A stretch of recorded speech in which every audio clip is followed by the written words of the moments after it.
La femme de Newey plaisante au sujet d'Adrienne Newey, donc son mari.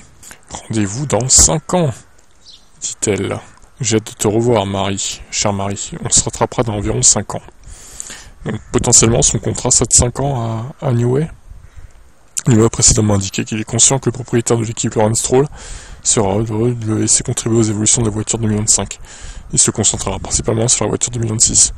Il pourra notamment influencer le nouveau design, avec lequel Aston Martin espère concourir pour les titres mondiaux lorsque les nouvelles réglementations entreront en vigueur. D'accord, on verra si il arrive à redresser Aston Martin. Par contre, j'espère pour Alonso que ça sera pas 5 ans, parce que dans 5 ans lui sera plus là. Mais bon, faut déjà passer à autre chose en 2025, il faudra pas s'attendre à des miracles de la part d'Aston Martin. Il faudra vraiment... Et encore, même 2026, comme on a dit l'autre jour, moteur Honda paraît un peu bancal, quand même, ce moteur. Je sais pas si c'était une bonne idée de la part d'Aston de choisir Honda au final. Ciao.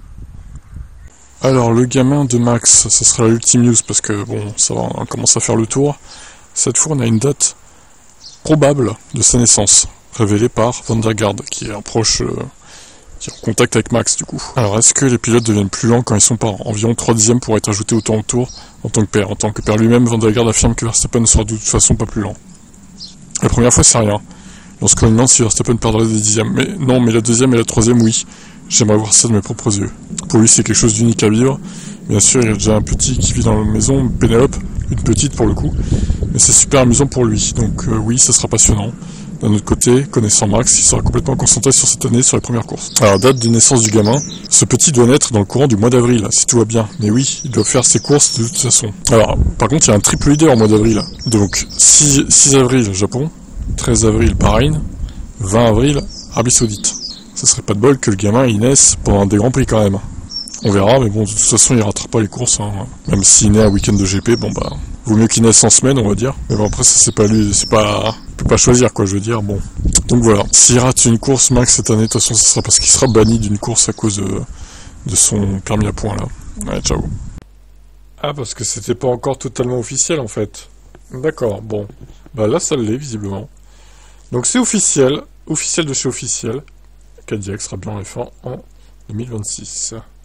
Pendant des années, l'équipe, d'abord connue sous le nom d'Andretti, a tenté de rejoindre la F1 en vain, si la FIA les a jugés aptes à devenir la 11e équipe. Les 10 autres, déjà en lice, étaient beaucoup moins enthousiastes. On craignait, par exemple, qu'Andretti ne vende un jour l'équipe et n'utilise ainsi la F1 pour gagner beaucoup d'argent.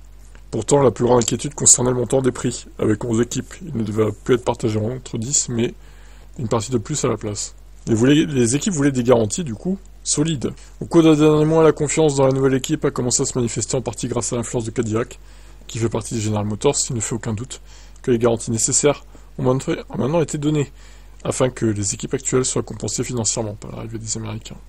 Alors, passons directement aux déclarations des différents protagonistes. Alors, Cadillac, ces dernières années, nous avons travaillé main dans la main avec GM pour poser les bases solides d'une entrée extraordinaire en F1. Maintenant, avec 2026 en ligne de mire, après l'approbation finale aujourd'hui de la FIA et de la Formule 1, nous accélérons nos efforts en agrandissant nos installations, en affinant les technologies de pointe et en continuant à rassembler les talents de premier plan. Donc ça c'est Dan Torres, PDG de TWG Motorsport, qui va gérer donc Cadillac. General Motors se réjouit de l'annonce. Nous sommes ravis que l'équipe Cadillac Formula One Team soit officielle, car l'équipe a accéléré son travail. Nous sommes incroyablement reconnaissants du soutien de la FIA et des dirigeants de la F1 à notre égard et à l'égard de nos partenaires de TWG. L'excitation ne fait que croître à mesure que nous nous rapprochons de la présentation de l'expertise en ingénierie de GM sur la prestigieuse scène mondiale de la Formule 1. Ben Sulayem a évidemment déclaré quelque chose aussi, il ne peut pas s'en empêcher. Aujourd'hui marque un moment dans la transformation et je suis fier de diriger la fédération dans cette étape progressive pour le championnat. L'expansion du championnat de Formule 1 de la FIA, il précise bien de la FIA, comptera une 11e équipe en 2026, c'est une étape importante. GM Cadillac apporte une nouvelle énergie, s'alignant sur les nouveaux règlements de la FIA 2026 et inaugurant une ère passionnante dans le sport. La présence de l'équipe de Formule 1 Cadillac dans le paddock inspirera les futurs concurrents et les fans. Leur entrée renforce notre mission de repousser les limites du sport automobile au plus haut niveau. Donc pour l'instant, ils rejoignent la Formule 1 en tant qu'équipe, mais à l'avenir, ils développeront également leur propre groupe moteur propulseur et châssis. Ça ne se fera toutefois pas dans l'immédiat, bien sûr.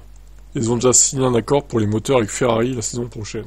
Décidément, les équipes américaines, elles aiment bien être motorisées par Ferrari, visiblement. Haas, Cadillac.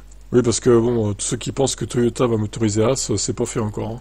L'année prochaine encore, ça sera bien Ferrari qui motorisera Haas. Toyota est juste un sponsor en fait, c'est tout. Dominique Hallyk réagit à la première participation de Cadillac en Formule 1. Pour terminer du coup, comme nous l'avons dit en novembre, l'engagement de General Motors d'amener Cadillac en Formule 1 était un signe important et positif de l'évolution de notre sport. Je tiens à remercier GM et TWG Motorsport pour leur coopération constructive pendant de nombreux mois. J'ai hâte d'accueillir l'équipe sur la grille à partir de 2026 pour ce qui sera une nouvelle année passionnante pour la Formule 1. C'est tout? Bon, il a pas parlé beaucoup lui. Ok. Ouais, on sent que... Alors, on n'a pas les coulisses des négociations, on sait pas trop combien ils ont dû payer Cadillac pour entrer. À mon avis, c'est au moins un demi-milliard de dollars, genre 500-600 millions, qu'ils ont dû reverser aux 10 autres équipes, je pense, en compensation. Certaines rumeurs parlaient même d'1 milliard, ce qui ferait 100 millions par team, au final, déjà en place. Je sais pas si c'est ça ou pas, mais bon. En tout cas, ils ont dû trouver un accord. Et cet accord est maintenant officialisé. Il y aura bien 11 équipes l'année prochaine. Maintenant, reste à savoir qui pilotera pour Cadillac F1 Team. Est-ce qu'ils vont nous sortir de la retraite Ricardo? Est-ce qu'ils vont ramener Pérez avec les sponsors mexicains? Est-ce que ça sera un pilote US, Colton Herta ou voire un autre? Je sais pas, on verra. Ma foi, on verra ça dans les prochaines semaines, prochains mois. Votre avis sur cette nouvelle équipe? Ciao. Alors Tsunoda sera-t-il livré à lui-même? Eh bien écoutez, il semblerait que Honda le laisse un peu tomber, donc on pouvait penser qu'il irait potentiellement un jour chez Aston, mais ça va pas se passer comme ça, clairement.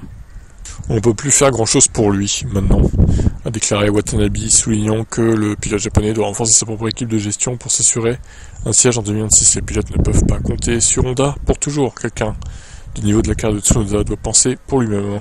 Le pilote semble avoir compris le message, il s'est désormais séparé de ses anciens managers, après avoir manqué le siège à côté de Verstappen en 2025. Son nouveau manager a immédiatement frappé à la porte du conseiller principal Marco pour établir une relation avec lui. D'accord, bon. Est-ce une bonne ou une mauvaise nouvelle pour lui? De toute façon, en vrai, il n'y a pas de place chez Aston.